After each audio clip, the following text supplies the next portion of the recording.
Nós gostávamos muito de tratar as pessoas com amor e respeito, porque era esse o ensinamento principal nosso, e é isso que eu levo hoje, que quando eu venho falar com a menina, é sempre isso o ensinamento que eu trago, é amor e respeito. Muito respeito, muito amor. A gente tem que dar a chance da pessoa querer mudar, né, filho? Desde que ela queira. Se eu preciso de um conselho, eu vou conversar com aquele que vive a mesma vida que eu, porque aquele que já morreu, que viveu em outra época, ele tem um ensinamento muito bonito, mas que ele não está resolvendo hoje o meu problema de agora.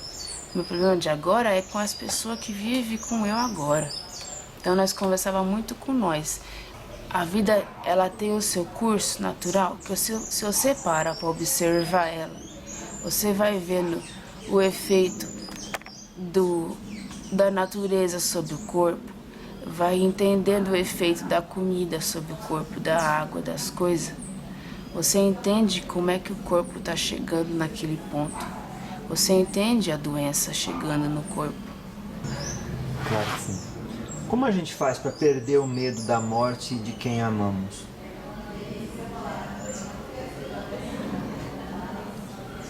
É amando, filho. Não. Tá difícil responder essa pergunta, porque se você ama a pessoa, você entende a morte dela.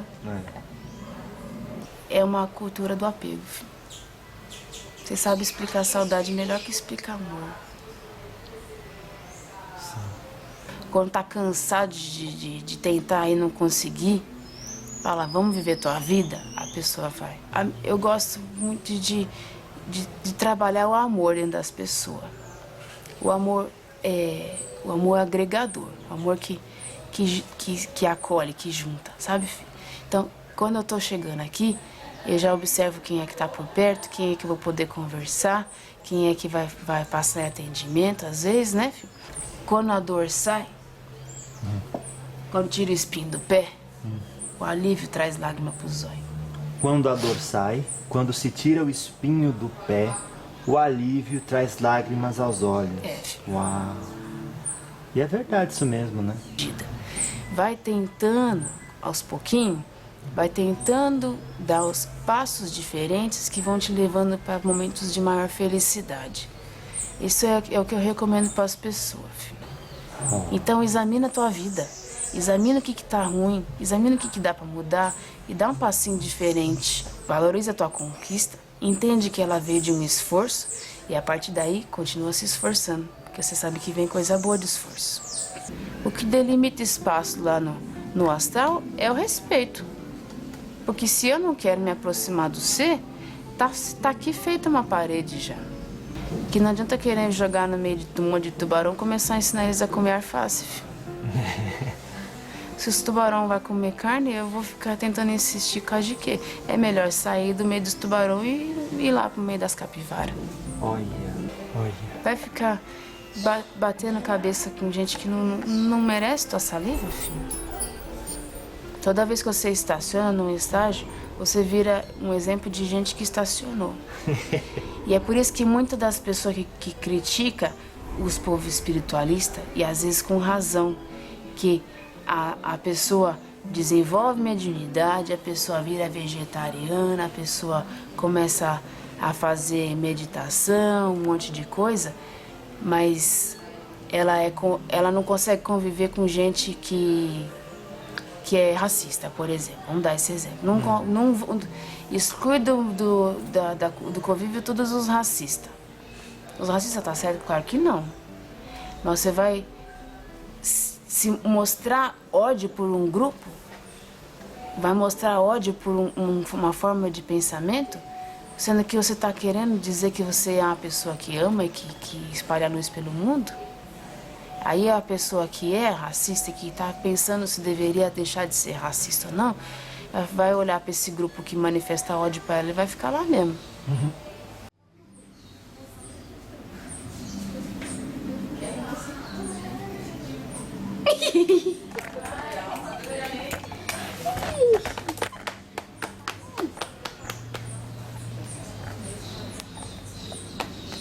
Que coisa boa, hein? Graças a Deus. Graças a Deus. Ih, vai dar um sol bonito hoje. Vocês Tá. pegaram um dia bom, né? É, Eu acho que começa a primavera do 6. 22 É. de setembro. Graças a Deus que as flores bonitas, né, filho? Sim, graças a Deus. Você pode acender pra eu, filho? É uma branca e amarela que eu gosto. Qual que é o nome da senhora? Eu sou a vovó, mas eu sou índia também, tá? Eu sou vó índia Juruema. Claro. E a senhora trabalha na falange dos caboclos ou dos pretos velhos? Dos caboclos, filho. É? Eu sou cabocla, né? Eu fui cabocla, que caboclo também fica velho, né, filho? Tá certo. Por que ninguém pensa que caboclo fica velho? Acho que tem a ver com aqueles arquétipos, né, filho? É. Que as pessoas imaginam o índio, que é aquele guerreiro forte, a pessoa que luta, que sai pra pescar, que sai pra colher. Mas fica velho também. Graças a Deus, senão morria tudo novo, né, filho? É. Aí nós fica velho. E na nossa cultura eles gostam muito de dar valor pro que nós escuta. E aí nós aprendemos a gostar de falar também. Claro. Aí os meninos sempre vinham conversar com eu pra pedir os ensinamentos e eu sempre gostei de dar. Foi muito bom viver assim. Eu gostei muito da minha fase de velha. A fase de nova foi normal. A fase de velha foi boa. Foi boa? Foi boa. A senhora aconselha todo mundo a querer ficar velho um dia? Eu acho que sim, filho. Se você tá vivendo uma vida boa, tá fazendo as coisas direito, tá gostando da vida hoje, que não prorrogar mais um pouquinho, né? É. Se ficar começando a desgostar da vida, aí não tem sentido viver nem 1 nem 2 anos a mais. Claro. Mas eu acho que vale muito a pena você procurar gostar da tua vida. A vida tem diferença da vida do outro. Se ficar achando que pra gostar da tua vida tinha que ser igual de outro, não vai funcionar. Você não vai virar outra pessoa, né, filho? É. Então, vai vivendo tua vida, vai gostando dela, É gratidão a palavra certa. Gratidão pelas coisas que Deus deu. Deu teu nariz desse jeito, deu teus cabelos desse... Se for enrolado, gosta do cabelo enrolado. Se você nasceu com um dedinho maior que o outro, graças a Deus que você tem os dedinhos, né, filho? Então, tem que saber agradecer pra Deus das coisas da vida. Na tribo tinha o cacique e o pajé. A mulher não poderia exercer nenhum desses cargos? Depende da tribo, né, filho? Tem as tribos que davam mais valor para as mulheres, sim. Às vezes tem... A figura de homem era a que representava o chefe para dar respeito para as outras tribos, sabe, filho? Às vezes não, às vezes era tudo a mulher que mandava mesmo. Tinha o... Depende de como era a criação dos meninos. Acho que vai muito dos pequenos. Os pequenos aprendem a ver que a mulher fala as coisas certas. Aí eles vão valorizando o que a mulher fala do resto da vida. Agora, se desde pequeno o ensinamento do pai e dos vô que é o importante, aí eles não dão muita atenção, não. Mas tem tribo que as mulheres ficam mais cuidando de criança e cuidando das comidas. Depende muito de uma tribo para outra. Eu era muito dessas, assim. Tinha os homens que ficavam cuidando das coisas, a gente ficava fazendo comida, ficava cuidando de casa, que era a nossa função, e nós fazíamos com muito gosto. A senhora tinha conversas com o pajé?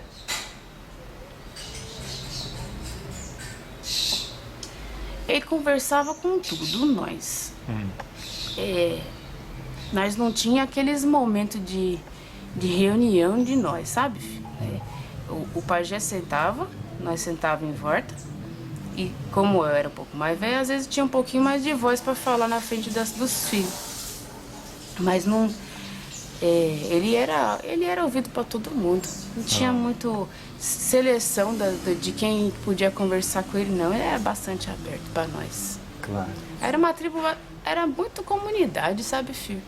Cada um tinha o seu valor, a sua função, e a gente se exercia conforme ia precisando. Ninguém vê um chão precisando varrer e deixa pro outro varrer se tá com a vassoura na mão, por perto. Claro. E o que é que foi a maior lição assim que a senhora aprendeu com o pajé? As plantas, filho. O pajé, ele dava uma sumida. Passava dias, a gente achava que ele tinha ido nadar, que tinha ido fazer outras coisas, voltava com planta nova. E ele gostava muito de ficar examinando as plantas. Ele olhava formato, ele comparava o formato de uma com a outra. Ele olhava para a cor, ele olhava para o brilho das folhas, e o cheiro e o gosto. Depois que tinha visto tudo a planta antes de tirá-la da terra, aí que ele começava a provar os efeitos de medicina dela. Às vezes ele conseguia curar a pessoa, aí ele ia ficando mais direcionado naquilo lá. Mas era muito respeito, porque a planta tinha que ensinar ele primeiro. Ele não sabia mexer, nem espremer na planta logo, porque às vezes a planta era de defumação, às vezes a planta era de beber, era de tomar banho, né? Então, esse respeito de como lidar com as plantas foi o maior ensinamento que ele deu para nós. E essas sumidas que ele dava aí, era para ficar procurando planta nova. Era muito bonito, às vezes ele chegava carregando assim, aí os filhos corriam tudo assim para ajudar ele a carregar as plantas, e botava lá, plantava de volta, porque ele queria ver a planta viva, né, filho? Plantava de volta e ficava examinando as plantas, o dia inteiro examinando as plantas. Como é que era a educação das crianças? Nós dividíamos muito. Não tinha muito, esse é meu filho e eu que crio, sabe? Tinha muito as mulheres ali que estavam, às vezes uma estava cuidando de fazer um cesto, outra estava fazendo comida, e as crianças ficavam brincando, todos cuidavam uma da outra, às vezes as crianças maiores ajudavam a cuidar também. E os ensinamentos, a gente trazia muito elas para ver como é que estava fazendo as coisas. Porque não tem... Tá certo que a gente tem aprendizado que vai ganhando com a vida, mas não significa que os pequenos não estão conseguindo aprender o que os velhos estão aprendendo depois de velho. Todo mundo conseguiria absorver um pedacinho daquele ensinamento em qualquer estágio da vida. Então, se o pequenininho quer olhar a mulher fazendo o cesto ali, mesmo com as mãozinhas pequenas dele, ele consegue aprender alguma coisinha. Nem que seja separar as paias para ajudar ela, né, filho? Nossa. Então, as crianças estavam sempre no convívio nosso. Às vezes eles tinham um momento de ir lá para fora, para brincar, para fazer os jogos dele, que eles gostavam muito de jogo. Às vezes vinha para dentro de casa para olhar como é que nós estávamos fazendo as coisas. Quando era a época de sair para fazer colheita, para fazer caça, eles iam com os homens para colher. E aí as meninas iam junto também. Só depois que as meninas começavam a sangrar, aí elas ficavam mais dentro de casa, não saíam mais para caçar. Mas enquanto não sangrava, elas podiam ir. Como é que era corrigida na tribo as más inclinações? Conversa, filho. É. Conversa. Olha, do tempo que eu estava viva, teve um caso só do menino que teve que sair porque não se corrigia. Olha. Ele não quis se corrigir, porque toda vez que a pessoa quis se corrigir, nós deu oportunidade. O que é que ele fazia, avó? Não ajudava nós. Preguiça.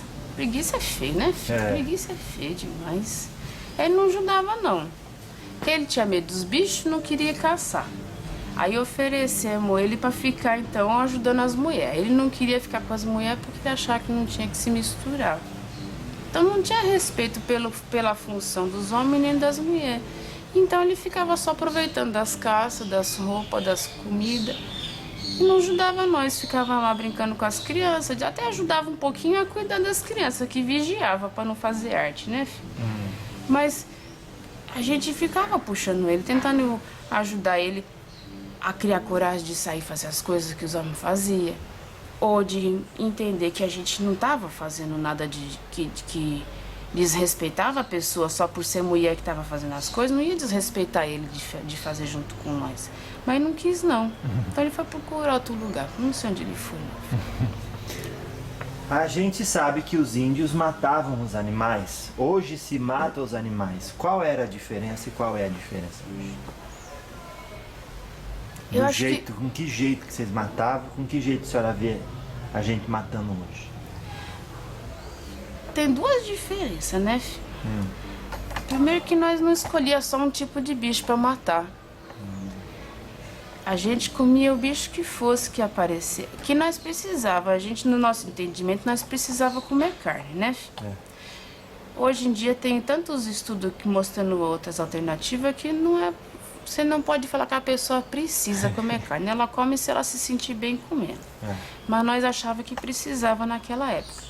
E aí, nós saía caçar e nós conhecia vários bichos que podia virar comida. E esses bichos tudo virava comida na nossa mão. Mas sempre com respeito. O pajé ensinou a gente a respeitar as plantas, entender como tirar o sangue da planta, como tirar o perfume da planta. E também nós sabia fazer isso, que já era ensinamento velho nosso, de como fazer isso com os bichos. Então, como matar esse bicho para ele não espernear demais, para não sofrer.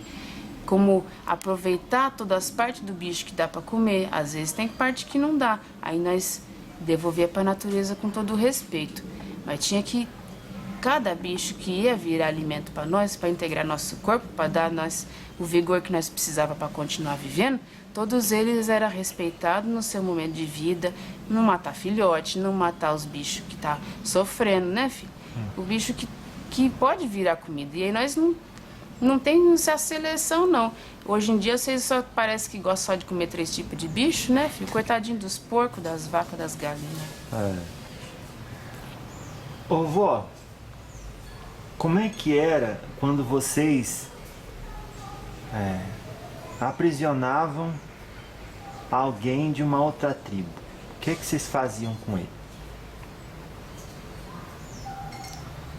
Tinha um pedacinho da tribo, filho, que era para separar a pessoa. Nós gostávamos muito de tratar as pessoas com amor e respeito. Porque era esse o ensinamento principal nosso. E é isso que eu levo hoje aqui quando eu venho falar com a menina. É sempre isso o ensinamento que eu trago. É amor e respeito. Quando vinha a pessoa de fora e tinha má intenção, nós deixava separado para não machucar nós, né, filho? Mas nós nunca deixava de levar comida, de levar água. E às vezes até de sentar na beira dali do cercado dele para conversar. Aí nós passávamos os ensinamentos nossos, nós fazia uma cantiga junto, para ver que ele às vezes perdia a vontade de machucar nós só do convívio, sabe, filho? Às vezes a pessoa era forasteiro mesmo, ainda estava perdido ou estava só procurando um lugar, aí a gente integrava mesmo, sortava ele e deixava. Mas se não podia sortar, nós deixava ele separado, para não machucar nós. Enquanto ele não desistisse da ideia de machucar nós, ele ficava separado, filho. Mas sempre no convívio nosso. Era separado, mas nunca sem ver nós, sem poder conviver. Comia da nossa comida, bebia da nossa água, cantava nossas músicas. Sempre muito respeito, muito amor. A gente tem que dar a chance da pessoa querer mudar, né, filho? Desde que ela queira. Quais eram as maiores barreiras entre duas tribos para que existisse a harmonia? Era as culturas dos objetivos, sabe, filho? Tinha umas tribos que tinha os objetivos de crescer. E aí, se você estivesse crescendo perto das suas terras, você não podia ficar lá. Os objetivos de uma era só caça. Tinha tribo que comia muito mais carne do que as plantas. E aí, se vocês queriam caçar nas tuas terras, você não podia ficar lá. Era os objetivos diferentes nossos. Linguagem nós resolve. Porque linguagem nós consegue fazer um gestual, nós consegue mostrar o que queria, nós consegue esperar um pouquinho ele se comunicar. Sempre dá para resolver linguagem. Ou então ensinar o outro a falar a tua língua. A linguagem se resolve, né, bebê? Sim. Mas quando a pessoa tem um objetivo que difere do seu, isso separa muitas pessoas. Isso separa muitas pessoas. Então, o que mais dificulta, até hoje isso acontece, o que mais dificulta a integração de dois grupos diferentes, e isso nós estamos vendo hoje com muita discussão de política, o que mais dificulta integrar dois grupos que às vezes está querendo coisa parecida, mas com um objetivo declarado de forma diferente, isso é o que mais dificulta conversar e se juntar. Claro. A senhora viveu num tempo que o branco já chegou com sua influência? Sim, filho, eu casei, né, filho? Veio um moço que tava querendo conhecer as coisas. Ele não veio querer matar nós, não. Tava querendo conhecer. E nós se engraciou e aí nós acabou casando. E ele veio morar com nós lá. Foi um desses que veio de fora e acabou morando com nós. Era branco ele. Moço bonito, ele grande assim, forte. Mas nós já não tinha conhecimento da civilização dos brancos ainda. Nós nunca saiu para ver como é que branco vivia na cidade. Mas a gente viveu numa época que tinha ainda bastante área da nós viver com sossego, sabe, filho? Tinha muito cada um no seu canto. Porque também eles achavam que nós ia sair matando eles e eles não viam muito pros nossos cantos, não. Só quando eles tinham aqueles negócios que fazia fogo. Aí eles viam. Aí era judiação, filho. Não podia. Mas nós não conseguimos lutar desse jeito, né, filho? Nós não tem arma. As nossas armas eram de caçar bicho, não era de caçar gente. A senhora sabe que tivemos tribos com o nome Tupi, Guarani, os Tamoios. Qual que era a da senhora? Eu era dos Tupinambá, filho. Ah. Mas tinha muitos. É que é difícil botar nome assim, filho. É igual falar que vocês japonês. E aí fala que tudo japonês é igual. O Tupinambá tem também muitas diferenças. Às vezes dentro da cidade isso é diferente, né, filho? Nós era Tupinambá, mas nós tínhamos nossas particularidades. Nossa tribo tinha 20 pessoas, só era pequenininho. 20 pessoas que a gente contava dos adultos, né? Tinha mais as crianças, mas era 20. A senhora acha que o tamanho de um grupo pode auxiliar na sua coesão? Pode, filho. Que quando você tá explicando teu ponto de vista para uma pessoa, é fácil convencer. Para explicar para duas, tem 2 pontos de vista que você precisa unificar aí ali. Para 20, é mais difícil. Se esses 20 foram criados juntos, facilita um pouco. Agora, na hora que você começa a aumentar esse grupo, cada um tem sua cabeça, sua vivência anterior, suas ideias, seu objetivo pessoal da vida, né, filho? Aí que vai começando a ficar cada vez mais difícil. Essas comunidades que é pequena, as pessoas conseguem integrar mais num objetivo só, num jeito de pensar só e numa forma de realizar as coisas que não conflitam muito um com o outro. Os grupos menores são assim. É o jeito mais fácil de você aprender a como se portar pro resto do mundo. É por isso que o Deus botou nós em forma de família, né, filho? Dentro da sua casa, tem o teu pai, tua mãe, teus irmãos, às vezes um parente e outro que mora junto. Essas pessoas que tem que aprender como é que convive, como é que para de brigar dentro de casa, como é que ajuda as pessoas que estão precisando de ajuda dentro da casa. Às vezes é 5 ou 3 pessoas, que é o tanto que você aguenta, né? Se botar mais um ali, começa a dar briga. Esse grupinho de pessoas vai aprender a viver, vai aprender a se amar, vai aprender a se respeitar. Depois que aprender, pode botar mais gente ou pode se espalhar. Também tem esse, né, filho? Às vezes se espalhar para poder cada um viver seu pedacinho de chão e começar a criar o seu núcleo do seu jeito, mas sempre com aquele amor que aprendeu a ter em casa. Às vezes o filho sai de casa com raiva, né, filho? Sai não gosto daqui, vou sair de casa. Não vejo a hora de casar para sair daqui. Aí vai formar uma casa, uma família, vai casar com a mulher, vai ter teus filhos, levando esse sentimento de ainda bem que eu saí da minha casa. Aí não dá certo, né, filho? Tem que sair com agradecido, com o ensinamento que teve em casa, com saudade do pai e da mãe. Deu saudade. É tão bom sentir saudade de casa que quando você volta, tudo fica mais bonito. Dá até saudade daquele tapete ruído que tinha na porta. Certo. Antes vocês não tinham tecnologia. Mudou alguma coisa com a chegada do homem branco?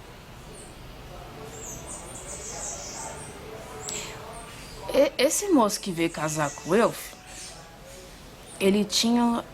Nós não tinha metal, nós trabalhava só com madeira. Ele tinha as facas. E nós achava bonito aqueles negócios que brilham. Mas foi isso de tecnologia que nós teve, foi as facas.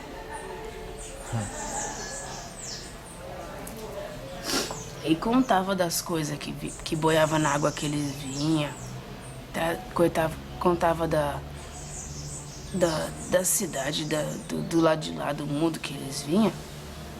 Mas nós nunca conseguimos imaginar direito como era isso, não. Hoje eu vejo vocês falando de um lado pro outro do mundo num negócio de uma caixinha, eu acho esquisito. Mas já aprendi a entender como é que funciona, que eu sou muito observadora. Boa. Vocês tinham mediunidade? Nós não tinha costume de ver e conversar com o espírito. Era tudo muito natural. Nós sabíamos que os espíritos da floresta tinham perto de nós. E nós sabíamos que os espíritos dos que tinham morrido ficavam perto de nós também. Mas nós entendíamos que ele estava por perto e nós sentia protegido por eles. Mas nós não tinha comunicação. Não era... Porque nós não entendia que precisava de gente de fora para ensinar as coisas. Como nós resolvia tudo em comunidade, nós sabia que às vezes tinha uma influência daqueles que estavam, dos espíritos da floresta e dos antepassados, estava influenciando nós na nossa decisão. Mas nós não consultava eles, porque nós ouvia os irmãos. As decisões era tomada com os irmãos. Se eu preciso de um conselho, eu vou conversar com aquele que vive a mesma vida que eu. Porque aquele que já morreu, que viveu em outra época, ele tem um ensinamento muito bonito, mas que ele não está resolvendo hoje o meu problema de agora. O meu problema de agora é com as pessoas que vivem com eu agora. Então nós conversávamos muito com nós. Às vezes nós sabíamos que tinha uma dica, né? Um soprinho nos ouvidos deles de lá, mas a gente entendia que era tudo um espírito só que tinha se misturado e tinha virado espírito de floresta, de antepassado, que tinha vindo para ajudar nós. Mas a gente não tentava comunicar com esse lado de lá. Nós comunicava com nós, amparado por essa força. Deu para entender? Sim, senhora. Como é que vocês interagiam ou viviam a experiência da morte?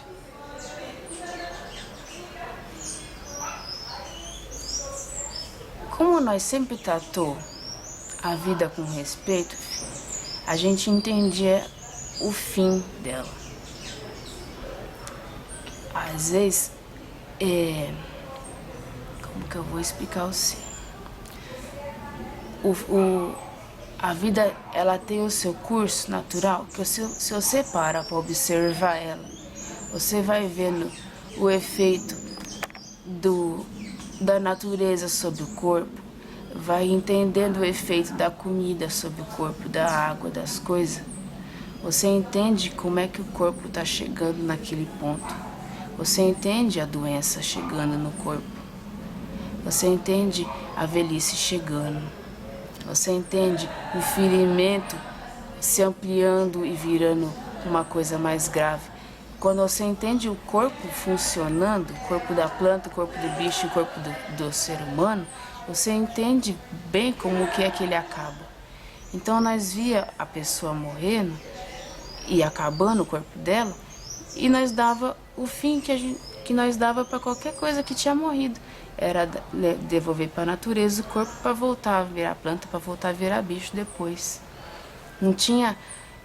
Nós não tinha essa luta, esse negócio de tomar um monte de medicamento, tentando puxar a pessoa do Vale da Morte de volta, sabe, filho? Nós tinha assim os tratamentos, nós usávamos as plantas como remédio, mas os remédios para voltar, que nós sabíamos que valia a pena essa luta, sabe? Quando é uma coisa que vai restabelecer a saúde para a pessoa voltar a viver normalmente. Agora hoje você vê aqui, hoje vivo, muito velho que tava pedindo para morrer. Mas você fica puxando ele de volta. Não é que tem que deixar morrer e observar a pessoa morrer. Mas às vezes falta respeito pelo momento da morte por causa de medo. não sabe o que tá por vir e fica se segurando aqui o máximo que puder. Por isso que eu te falei hoje no começo, que se não tem graça de viver, pra que vai ficar? Claro que sim. Como a gente faz para perder o medo da morte de quem amamos?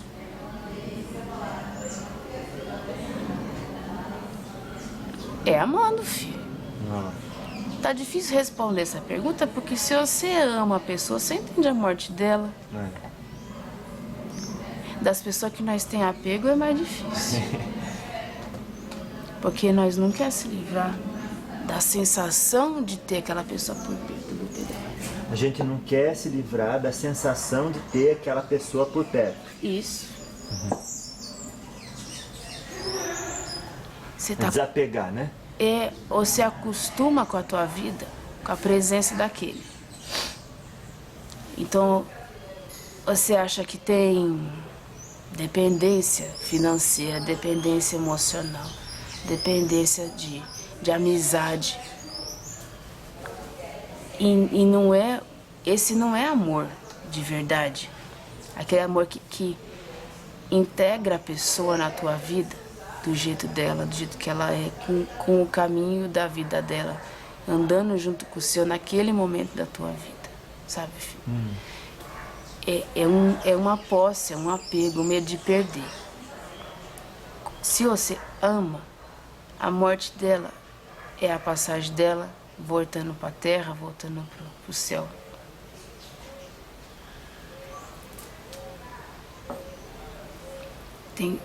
É uma distinção muito difícil de fazer. Por quê? Porque hoje é muito difícil viver o amor.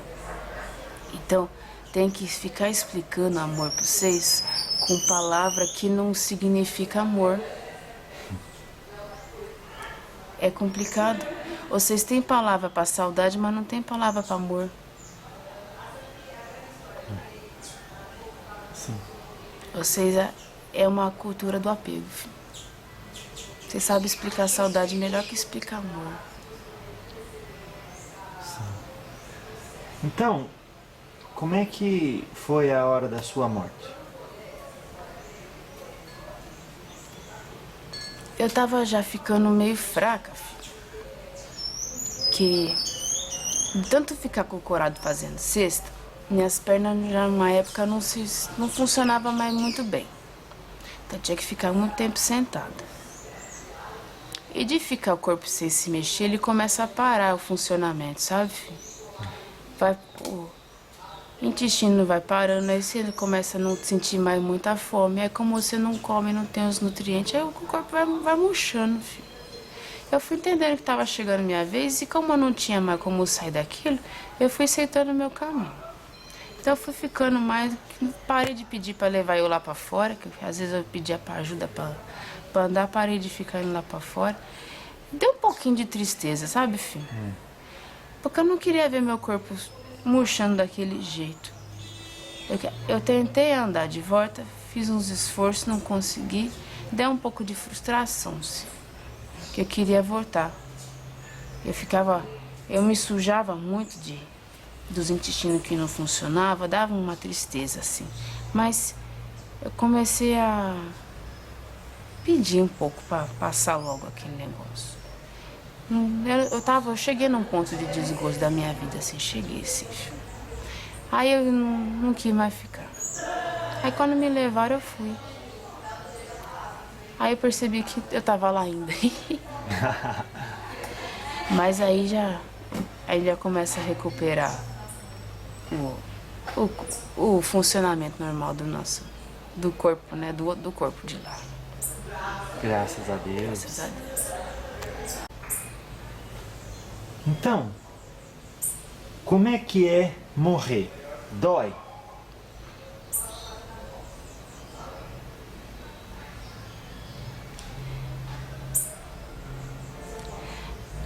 O corpo para de funcionar antes,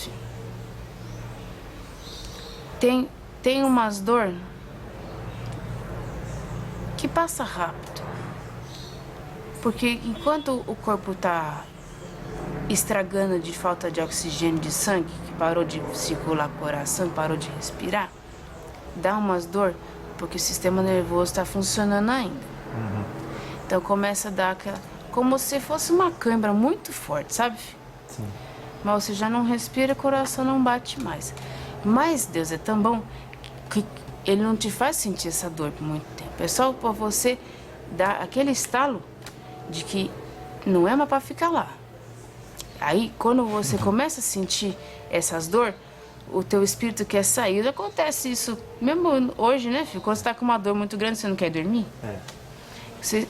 O espírito normalmente quer se afastar do corpo quando ele sente dor. Então, quando o corpo começa a doer todo, você é desligado. E aí começa a ver as coisas bonitas ou as coisas feias, né, filho? Mas começa a ver o lado de lá, como é que funciona. Começa a ampliar a tua visão porque você não enxergava antes. Esse encantamento ou esse desespero te desliga do corpo enquanto ele está terminando de morrer. Nossa. Aí, quando você percebe, não dá mais para voltar. Aí depende do seu espírito. Ou você aceita e segue, ou você fica tentando voltar, tentando estabelecer contato com as pessoas de volta. Mas é uma sacudida que Deus dá no teu espírito com essa dor, que é para te desligar. Aí quando corta o cordão, aí não tem mais como. Aí o caminho que segue de lá para frente depende do teu caminhar, né, filho? Claro. A senhora acha melhor a pessoa que morreu seguir o caminho dela ou tentar voltar pro corpo? Não adianta voltar. Não tem mais como, o corpo tá podre, né, filho? Se ela quiser tentar voltar para outro corpo, aí é outra história. Mas ela não vai ver aquelas pessoas de novo, então tem que explicar tudo isso. Ela não vai ver aquele marido de novo. Ela não vai ter os filhos de novo pequenos. Às vezes ela vai ver os filhos como vô. Vai voltar depois de um tempo, vai voltar neném, vai ter que aprender as coisas de novo. Então nós tenta convencer a ir embora, desapegar, vai aprender outras coisas, vai voltar para tua vida. Se eu te prender numa caixinha ou trancar a porta dessa casa, falar que de hoje daqui para frente você não sai mais daqui, até o dia que chegar o final da tua história na casa. Aí você sai, vai viver tua vida de volta. É isso que acontece com a encarnação. Você vem, faz umas coisas, você tem as limitações aqui, tem teus incentivos também, se desenvolve, aprende, convive com as pessoas, aprende a amar um pouquinho, depois você volta a viver tua vida. É igual as crianças que vai para a escola e depois vai viver a vida em casa. Não vai passar o resto da vida na escola. Se a pessoa que morreu dizer, mas eu não quero ir, eu gosto deles aqui. Nós deixa. Um dia o desgosto chega. Deixa ela. É o jeito mais fácil de afastar algum, sabia? Mostrar pra ele que não tá valendo a pena ficar aqui mais. É? Na hora que ele percebe que tá adiantando nada, murro em ponta de faca que vocês falam. Aí vai embora. Ele não gosta. Ele quer voltar. E como os tempos bagunçam muito, quando nós está desencarnado, os tempos é muito bagunçado na cabeça. Então não entende que é antes, que é depois. E quer voltar para aquele corpo lá que ele estava. Ou às vezes ele quer até ficar desencarnado mesmo convivendo com aquelas pessoas. Às vezes ele se põe nessa situação triste, filho. Ninguém tá vendo ele, ninguém tá dando atenção, ninguém, né, às vezes não tá nem amando mais ele do jeito que ele achava que era amado, mas ele quer ficar. Ou por apego, por apego emocional ou por vingança, mas quer ficar. Nós deixa. Vai ver como que é triste essa vida de ficar sendo negum dos outros. Depois, quando você cansar, aí nós mostra o caminho da luz pra você. Nossa. E aí ele fala, tá bom, eu vou. Daí ele pergunta assim, pra onde que a gente vai agora? A senhora responde o quê? Pra tua vida. Pra tua vida. Essa palavra faz um efeito de calorzinho no coração de todo mundo. Quando eu falar pra você, olhar nos teus olhos e falar assim, a tua vida, filho, tu vai saber uma coisa que você cuida, uma coisa que você gosta, que é a tua vida. quando você fala para uma pessoa que está cercada de desgosto, que ela vai viver a vida dela, ela se entrega por que for. A pessoa que está, imagina um casamento que está ruim. As palavras que estão na boca de quase todo mundo, quando quer separar, vou viver minha vida. É.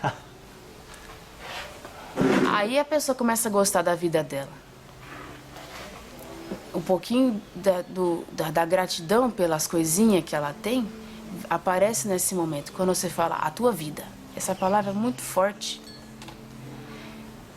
Quando tá cercado de desapreço pelas coisas que te cercam, quando tá cansado de tentar e não conseguir, fala, vamos viver tua vida, a pessoa vai. Aí ela vai viver as coisas. Aí vai voltar a conviver com aqueles que não via faz tempo. Vai voltar a aprender o futuro. Que aqui vocês não vivem o futuro, vocês vivem só o que a gente já fez e já viu que dá certo. Porque nós não é bobo de colocar coisa muito nova na mão de vocês. Então, vai voltar a participar dos desenvolvimentos, vai voltar a aprender coisa nova, vai voltar a visitar outros lugares que não podia visitar quando estava na Terra. Que aqui custa dinheiro para vocês visitar lugar, né, filho? Para nós não custa, nós pode ir. Se eu quiser tomar um banho de sol agora na beira do mar, posso ir. Oh. É verdade que depois que morre, ou você vai para um lugar todo branco, ou vai para um lugar todo preto, escuro? Ou vai para um lugar tudo amarelo, vai para um lugar tudo laranja, vai para um lugar que vibra a tua vibração. Vai para um lugar que tem a frequência de vibração que você emite, filho. E aí, assim como o espectro da luz varia de cor, o espectro do lugar que você vive também varia. Então, se você não emana luz nenhuma, você vai para um lugar escuro, que é o preto, que é o lugar. A luz que você emite é nenhuma. Eita. É preto. Aí, se você emite muita luz, que é muito difícil de achar, você vai para um lugar branquinho.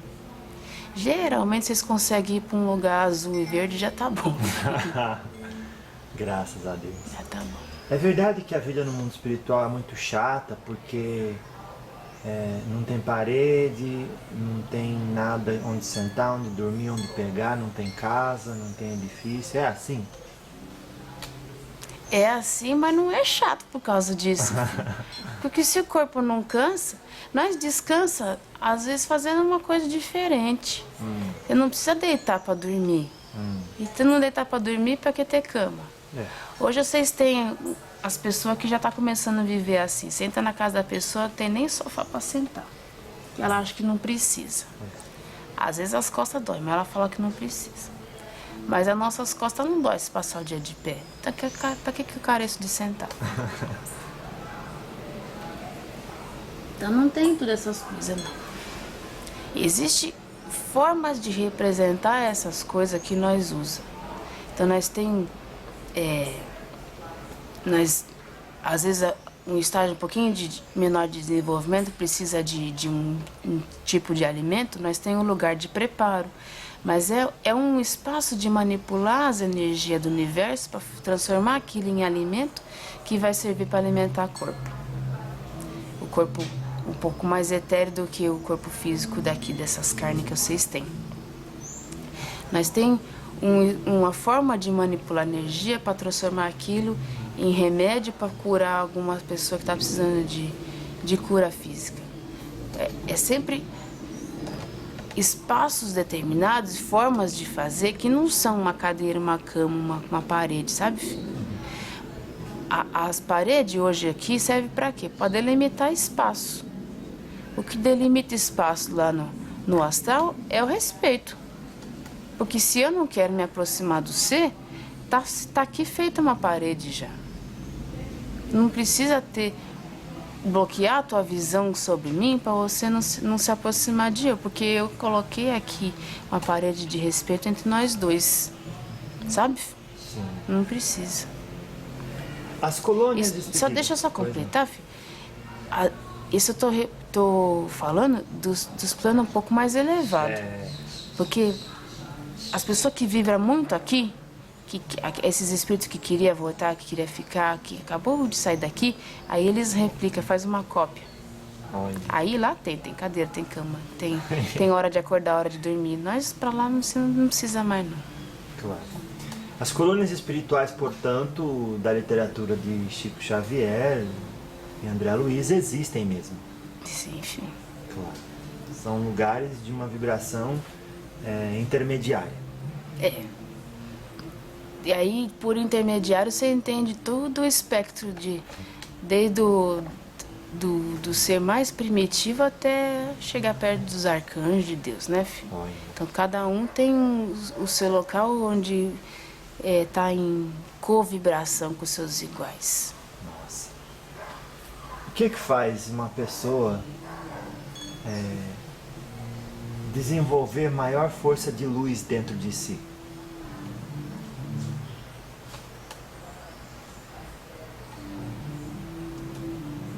Eu acho que ela começar a ver o efeito da luz que ela emana, voltando para ela. Que vocês, eu estou explicando para o plano de vocês, né? Que é o que vai servir para quem está escutando nós. Quando vocês fazem muita pergunta de para quê, né? Mas para que eu vou na igreja? Mas para que eu vou comer melhor? Para que eu vou fazer exercício? É sempre o para que tem que responder. Mas para entender o para que emana a luz, tem que começar a tentar. Então, aquela moeda que está no teu bolso, na hora que você for dar ela para o mendigo, tenta dar junto com um sorriso. E você vai ver que é diferente dar uma moeda sorrindo do que jogar no copinho do homem. E aí esse pra quê vai sendo respondido. Aí quando você for cumprimentar a pessoa, em vez de sinalizar com o rosto, tenta dar um abraço. E você vai ver como é gostoso receber um abraço de uma pessoa que está surpreendida por um abraço. Aí o teu pra quê é respondido. Aí você vai começando a experimentar. Vai experimentando mudança de comportamento. Aí você vai fazer uma atividade física para cuidar do corpo e você vai dormir melhor. E vai ver o para que respondido. É o tentar, é o experimentar. E aí, quando você começa a perceber que é bom experimentar coisa nova, aí você não para mais. Aí você vai emanando cada vez mais luz. Aí você começa a experimentar essas coisas que é mais sutil. Que é que as pessoas não enxergam como que é fazer uma oração para outra pessoa. Vou tentar fazer uma oração então. Vai que resolve. Aí resolve, oxe Maria, funcionou. Então, para que eu vou fazer uma oração? Para ajudar. Vai respondendo teus para quê, vai experimentando e vai vendo o efeito. Quando a cabocla diz que é bom experimentar coisa nova, às vezes o adolescente vai dizer, tá vendo, mãe? Por que a gente tem que experimentar maconha e cocaína? O que a avó responde para uma colocação dessa, avó? Ele diz, mas a avó falou que é bom experimentar coisa nova. É bom mesmo. Mas, prestando atenção, primeiro, no que já foi dito sobre aquilo pra você. Já te falaram que é bom ou já te falaram que é ruim? Sim. Porque se eu falar pra você, filho, que é muito bom pular de ponte, você não vai pular de ponte. Tem que raciocinar, né, avó? Raciocínio, né, filho? Então, vai experimentar pular de ponte pra ver se é bom? Não vai dar certo. Vai cair, vai machucar, pode morrer. Então, tem que ter a razão funcionando. A maconha, filho, tem muita gente falando já que é bom. Tem estudo de cientista sério falando que maconha é bom. Vai usar maconha para um efeito positivo? Pode experimentar. Pode ver se é bom mesmo. Pode ver o seu pra quê, se ele funciona. Se o teu objetivo era e ele foi atingido usando maconha, aí você pode usar. Se você está usando a maconha com um efeito diferente daquele que as pessoas estão dizendo que é bom, Aí você vai ver um efeito ruim, e aí o teu pra quê não vai responder. Aí você vai ficar, puxa vida, eu experimentei, foi bom pra mim experimentar, porque agora eu sei que pra mim não presta. Mas sabendo onde pisa, né, filho? Claro. Faça o que é bom depois de ter muita ciência, né? E um pra quê forte. Você tem que estar respondendo uma pergunta. Então, primeiro vê qual que é a pergunta e vê se já não existe resposta para ela dada por outra pessoa, que você vai só fazer a tua validação pessoal, sabe? Porque é igual quando você come um doce muito gostoso, dá pro teu irmão, fala, nossa, que delícia, experimenta. Aí ele pode gostar ou pode não gostar. Ou então você pega um perfume que não gostou do cheiro e fala, olha, não gostei do cheiro, vê se você gosta. A pessoa já teve a tua experiência e ela vai fazer a experiência dela e vai validar se pra ela também é ruim ou também é bom. Agora, se eu falar pra você, ó, todo mundo que tá usando essa droga aqui tá morrendo, tá ficando com dependência química, tá ficando com problema familiar, você vai experimentar ela causa de quê, filho? Claro que sim. A gente vê muitas pessoas disfarçando a necessidade de fuga ou querendo, pela rebeldia, mostrar que é livre, que ninguém manda nele e que a sociedade é devagar e a sociedade devia ser diferente e acaba se entupindo assim no que acha que é bom e é provado que é bom, sem tomar cuidado que aquilo acaba transformando num vício, vó. Como é que a gente aconselha essas pessoas, vó, de não fazer isso? Que ela está fazendo porque acha que é bom.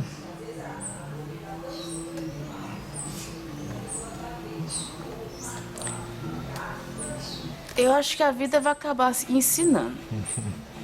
Que de tanto tentar mudar o mundo, a pessoa vai acabar mudando a si mesma. Aí ela pode perceber que não adianta. Não é fumando um cigarro de maconha que ela vai mostrar para a sociedade hipócrita, machista, etc., que tal coisa é errada.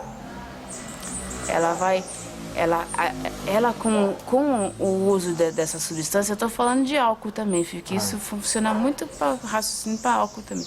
Com o uso dessa substância, ela vai acabar mostrando para as pessoas ao redor dela o ponto de vista dela. Ela vai deixar claro para os outros que o ponto de vista dela é contrário àquela coisa que ela está se manifestando.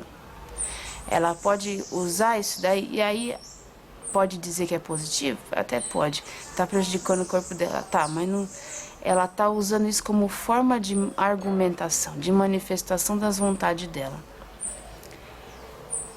Agora, uma hora ela acaba se apercebendo que não é o uso dessas substâncias e de palavras também, filho. Não é o uso de formatos e coisas que chocam as pessoas que vai causar mudanças. É ela começar a fazer mudança com ela mesma. É começar a parar de circular com pessoas que agem do jeito que ela não gosta. Que não adianta querer jogar no meio de um monte de tubarão e começar a ensinar eles a comer alface, filho. Se os tubarão vai comer carne, eu vou ficar tentando insistir causa de quê? É melhor sair do meio dos tubarão e ir lá pro meio das capivaras. Olha, por que muita gente não percebe ou percebendo não tem força para sair do meio do tubarão se quer viver igual capivara? Teimosia. Teimosia, né? Teimosia. É teimosia e é um pouco de cegueira de olhar para dentro. Porque a pessoa tá querendo mudar tanto o outro, ela não tá mudando ela acha que ela já mudou pro melhor estágio que ela podia mudar. Então ela tenta levar isso pros outros. Eu já cheguei num nível tão bom de iluminação espiritual que agora minha missão é mudar os outros. Tá? É triste isso, eu acho triste.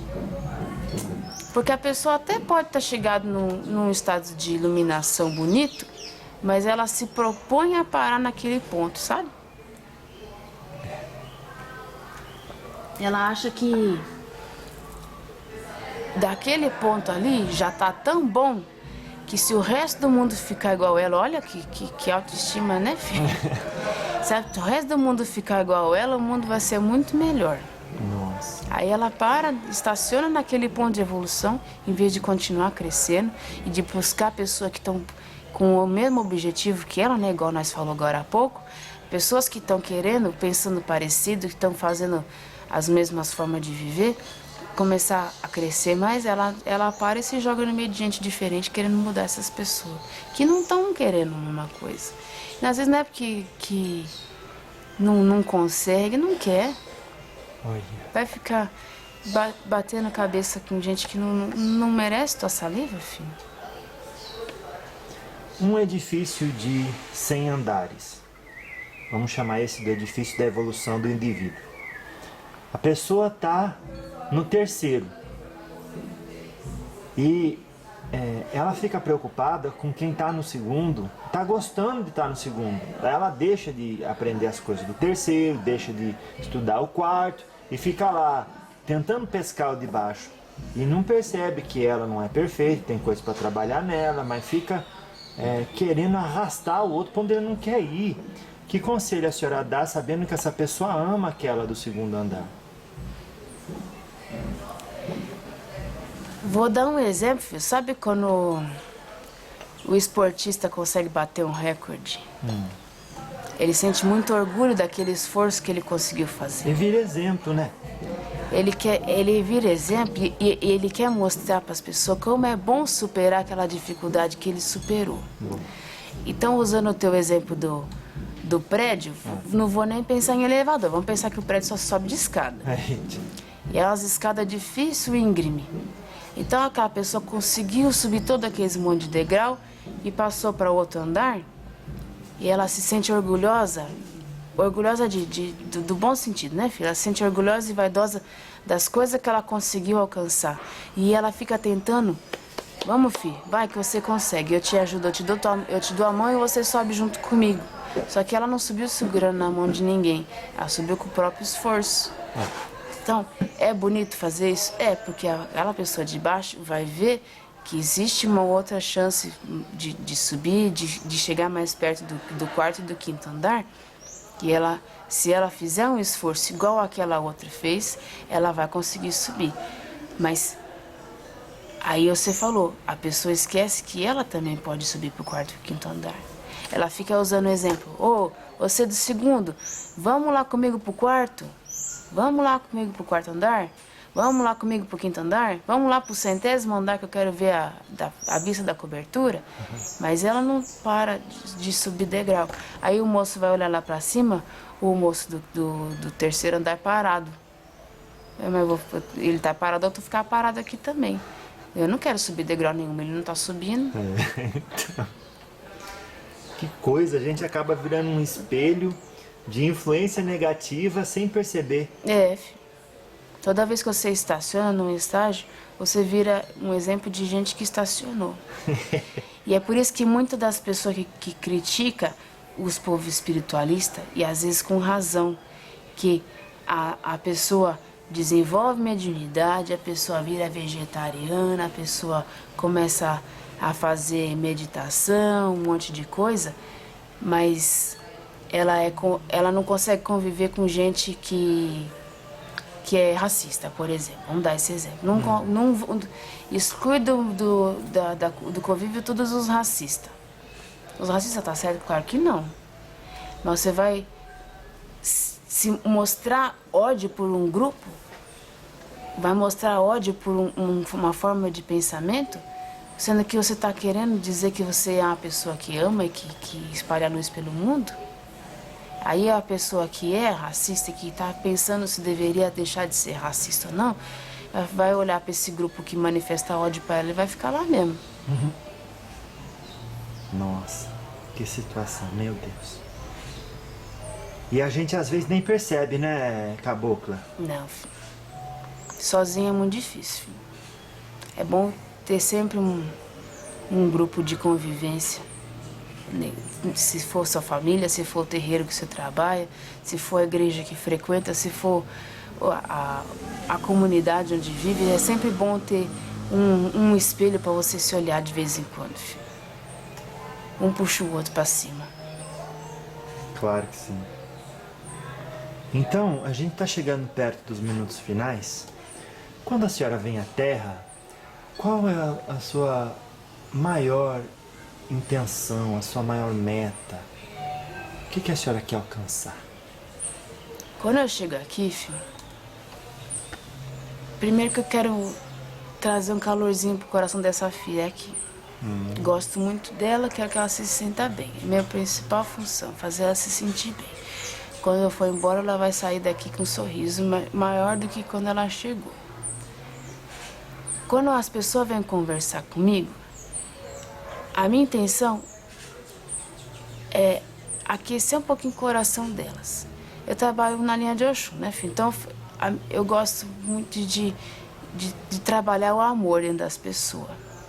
O amor é agregador, o amor que acolhe, que junta, sabe, filho? Então, quando eu tô chegando aqui, eu já observo quem é que tá por perto, quem é que eu vou poder conversar, quem é que vai passar em atendimento, às vezes, né, filho? E nós fica se preparando para trazer um pouquinho de calor pro coração daquela pessoa, para que ela veja um pouquinho mais de graça na vida dela, para eliminar o desgosto que ela está sentindo, que veio ela se colocar na posição de pedir ajuda. Se ela está pedindo ajuda é porque alguma coisa dela está trazendo desgosto. Então nós vamos tentar eliminar esse desgosto da vida dela, fazer ela se sentir um pouco mais satisfeita pela própria vida, fazer ela satisfeita por buscar uma melhoria, de fazer ela ver o retorno do bem que ela está fazendo, ver ela, às vezes o cambonho está trabalhando, está fazendo um esforço de agradar a entidade, ele está se sentindo bem por isso, é o retorno dele do esforço que ele fez. Então essa é a minha principal preocupação, filha, é fazer as pessoas ver um pouquinho mais de prazer nas coisas que ela faz, de anular um pouquinho as coisas tristes, as coisas difíceis, chateadas, as dores que ela está sentindo. Isso que é para isso que eu venho, filho. Às vezes as pessoas choram quando conversam. Às vezes as pessoas choram quando conversam com a senhora? É, porque quando a dor sai, quando tira o espinho do pé, o alívio traz lágrima pro zóio. Quando a dor sai, quando se tira o espinho do pé, o alívio traz lágrimas aos olhos. É. Uau! E é verdade isso mesmo, né? Às vezes só de alguém nos ouvir com tanto carinho, consideração, né, vó? Imagina um filho que tá com depressão, filho, que aquela tristeza não sai dele. E no convívio dele as pessoas falam assim, vai passear, vai fazer alguma coisa, vai procurar um emprego, sai dessa cama. E é só pressão para ele parar de ser triste. Quem foi que deu um sorriso para ele? Quem foi que deu um pedaço de bolo para ele se deliciar para comer? Aí ele chega aqui e nós fala assim, ô filho, eu tô entendendo a dor que você sente. Eu vou fazer você se aliviar um pouquinho dessa dor e nós vai dar um abraço. Olha o alívio que ela sente. De ser acolhida. Porque eu não falei pra ele. Eu posso até ter falado. Eu acho que vai fazer bem pra você começar a tentar passear um pouco mais. Sim. Eu acho que vai fazer bem pra você mudar desse emprego que tem gente que te critica muito. Mas não é na forma de pressionar. É de motivar a pessoa a subir o degrauzinho que tá muito difícil de subir. Mostrar que existe alguém que acredita nela, né? É, filho. Claro. Graças a Deus. Graças a Deus. Qual que seria, então, senhora Cabocla, a sua mensagem final para o encontro de hoje? Eu queria que as pessoas experimentassem essa luzinha. Se pôr mais pro sim do que pro não. Tentar um passinho diferente do que você dá. Uma mudança de comportamento. Ver os espelhos positivos que vocês têm na sociedade. Ver as pessoas que refletem felicidade dentro dela. e ver o que essa pessoa que parece que é feliz faz no dia a dia que é diferente do seu. Não do que ela tem, mas do que ela faz diferente. É uma expressão de gratidão que ela faz? Ou é um cuidado melhor com a alimentação? Ou é uma valorização dos momentos de lazer maior do que a que você dá no seu dia a dia? Procura experimentar fazer uma coisa que vai te trazer mais bem-estar. Ou na hora que você fizer umas coisas dessa, abre os olhos bem aberto e vê o efeito daquilo retornando para você. E vê a resposta para a tua pergunta sendo respondida. Vai tentando, aos pouquinhos, vai tentando dar os passos diferentes que vão te levando para momentos de maior felicidade. Isso é o que eu recomendo para as pessoas, filho. E tentando dar passos diferentes que levem a pessoa para momentos de maior felicidade. Filho. Ou seja, às vezes não dá para comer um boi inteiro, mas um garfinho de cada vez a gente consegue, né? Filho. Claro. É um passo de cada vez na vida. Vocês... É por isso que tem tanta gente que joga naquele negócio que dá um monte de dinheiro de uma vez só. É muito mais fácil ganhar aquele tanto de dinheiro, R$1 por vez, filho. Uma loteria, né? Filho, é loteria que chama, né, filho? Às vezes vocês querem ganhar 20 milhões de uma vez só, em vez de ganhar R$1 por dia com o suor do rosto. Porque quer que caia no colo, em vez de fazer um esforcinho.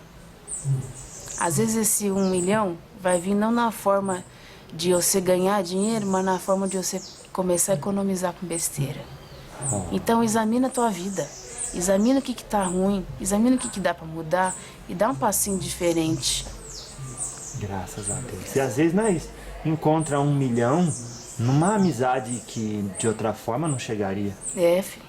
Né? Um trabalho, um esforço que a gente faz em conjunto. Num aprendizado diferente, né, filho? Aprendeu a fazer costura? Ai, que bonito, fazendo o seu próprio vestido, sai desfilando por aí com o vestido florido que eu sei que fez. Que é assim. A satisfação de aprender é muito boa. Bate palma por você mesmo. Se valoriza as tuas coisas. Sem parar de crescer. Valoriza a tua conquista. Entende que ela veio de um esforço e a partir daí continua se esforçando. Porque você sabe que vem coisa boa de esforço.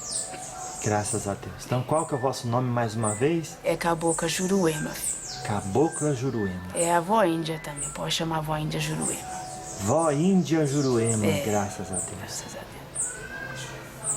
Louvado seja. Muito obrigado por essa oportunidade de estudo com a senhora nesse dia 22 de setembro. Eu que agradeço, filho. Você esteja em uma primavera muito iluminada, graças a Deus. Graças a Deus.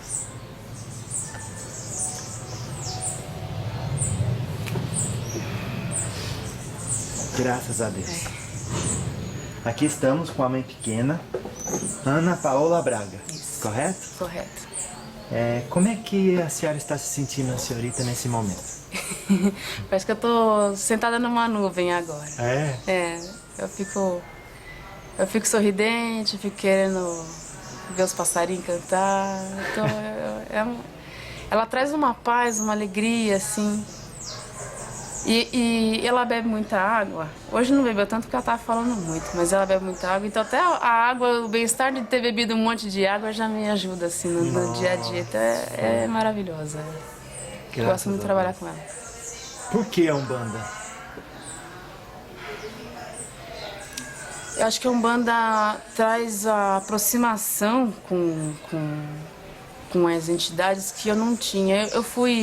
Já fui católica, fui espírita. Sempre fui muito Caxias de religião, mas eu não tinha muita proximidade de ver as coisas assim, de poder conversar, de fazer a pergunta, ouvir a resposta. Eu acho que a casa de Umbanda, que você chega bem recebido, não tem nada de diferente de qualquer outra religião, de um templo budista, Não fica para trás de ninguém, Não né? fica para trás. Se você tem o seu grupo de amigos lá, se você tem pessoas de bem que convivem com você, a Umbanda não tem diferença nenhuma. É que às vezes aqui a pessoa se abre um pouquinho mais. Às vezes os formatos das religiões trazem um pouquinho de engessamento. Então, numa casa espírita não tem tanto contato, aquele passe de longe. Na Umbanda você encosta mais na pessoa, você sacode, você grita, você põe a emoção mais para fora. Então, acho que a Umbanda ela é mais palpável. Mas o bem-estar que ela traz, você consegue achar em qualquer lugar. A Ana Paula já é mãe pequena, então ela tem essa experiência e essa visão.